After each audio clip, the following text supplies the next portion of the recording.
Assalamualaikum warahmatullahi wabarakatuh. Bapak Ibu pengawas, Bapak Ibu kepala sekolah, dan Bapak Ibu guru yang hebat. Pada kesempatan ini kita akan belajar bersama tentang apa itu asesmen diagnostik. Seperti apa asesmen diagnostik itu? Mari kita simak materinya. Apa itu asesmen diagnostik? Bapak Ibu yang hebat, asesmen diagnostik merupakan asesmen yang bertujuan untuk mendiagnosis kemampuan dasar siswa dan mengetahui kondisi awal siswa. Asesmen diagnostik yaitu penilaian dalam kurikulum merdeka yang dilakukan untuk mengetahui karakteristik, kekuatan, kelemahan, kemampuan siswa, sehingga pembelajaran yang dilakukan dapat dirancang sesuai dengan kompetensi dan kondisi siswa yang bermacam-macam.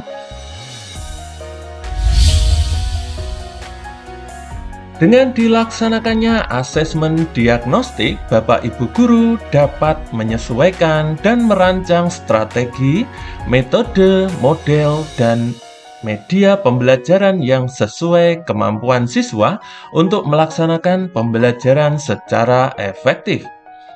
Asesmen diagnostik bermanfaat untuk melihat kemampuan dan keterampilan siswa, untuk mengetahui siapa saja yang sudah memahami materi, siapa siswa yang sedikit memahami materi, dan siapa saja yang belum memahami. Dengan demikian, guru dapat menyesuaikan materi pembelajaran dengan kemampuan siswa.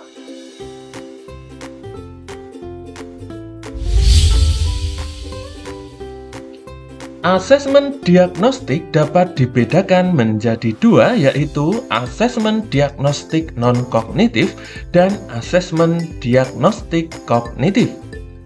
Asesmen diagnostik non-kognitif merupakan asesmen yang bertujuan untuk mengukur aspek psikologis dan kondisi emosional dari siswa sebelum memulai pembelajaran.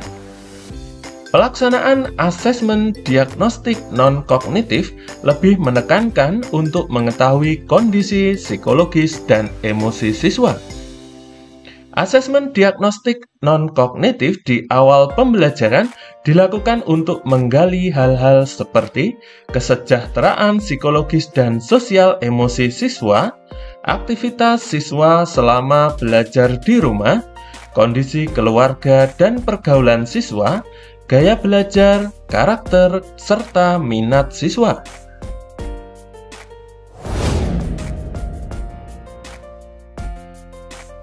Lalu bagaimana tahapan asesmen diagnostik non-kognitif? Asesmen diagnostik non-kognitif melalui beberapa tahapan, mulai dari persiapan, pelaksanaan, dan juga tindak lanjut. Tahapan persiapan meliputi yang pertama, yaitu menyiapkan alat bantu berupa gambar ekspresi emosi. Yang kedua, membuat pertanyaan kunci seperti, apa saja kegiatanmu selama belajar di rumah? Hal apa yang paling menyenangkan dan tidak menyenangkan? Apa harapanmu? Selanjutnya, pelaksanaan asesmen diagnostik non-kognitif meliputi yang pertama, berikan gambar emosi kepada siswa.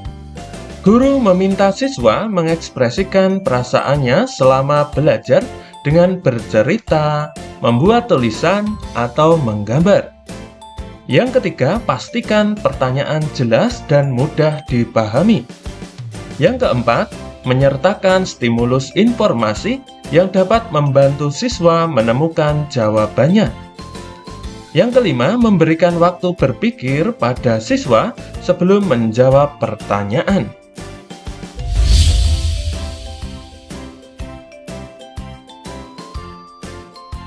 Adapun tindak lanjut asesmen diagnostik non-kognitif meliputi yang pertama, identifikasi siswa dengan ekspresi emosi negatif dan ajak berdiskusi empat mata. Yang kedua, menentukan tindak lanjut dan mengkomunikasikan dengan siswa serta orang tua jika diperlukan.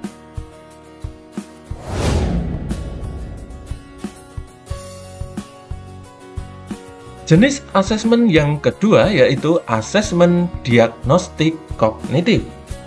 Asesmen diagnostik kognitif bertujuan mengetahui dan memetakan kemampuan dasar siswa dalam topik sebuah mata pelajaran. Asesmen diagnostik kognitif dapat dilaksanakan secara rutin yang disebut asesmen diagnostik kognitif berkala pada awal pembelajaran, akhir setelah guru selesai menjelaskan dan membahas topik materi.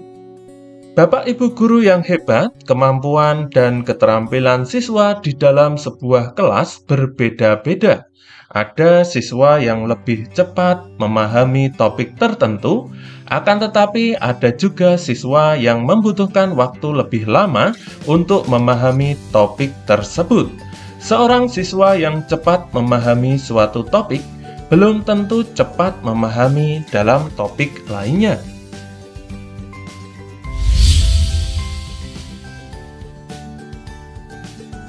Asesmen diagnostik kognitif melalui beberapa tahapan, mulai persiapan, pelaksanaan, dan tindak lanjut. Tahapan persiapan meliputi yang pertama, kita harus membuat jadwal pelajaran asesmen. Yang kedua, identifikasikan materi asesmen berdasarkan kompetensi. Yang ketiga, susun soal dengan berbagai tingkat kesulitan.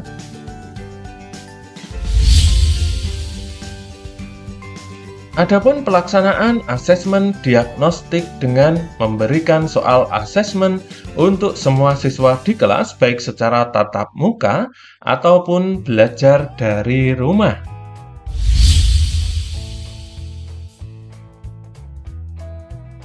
Adapun tindak lanjut asesmen diagnostik kognitif meliputi yang pertama, lakukan diagnosis penilaian hasil asesmen. Yang kedua, berdasarkan hasil diagnosis penilaian, bagi siswa menjadi 3 kelompok, yaitu siswa dengan rata-rata kelas, siswa 1 semester di bawah rata-rata, siswa 2 semester di bawah rata-rata. Yang ketiga, lakukan penilaian pembelajaran topik yang sudah diajarkan sebelum memulai topik pembelajaran yang baru. Dan yang keempat yaitu ulangi proses yang sama di setiap awal pembelajaran untuk melakukan adaptasi materi pembelajaran sesuai tingkat kemampuan siswa. Bapak Ibu yang hebat, ketika asesmen diagnostik dapat diimplementasikan dengan baik, maka implementasi kurikulum Merdeka juga dapat berjalan secara maksimal dan berkualitas. Demikian materi kita tentang asesmen diagnostik, semoga bermanfaat. Wassalamualaikum warahmatullahi wabarakatuh.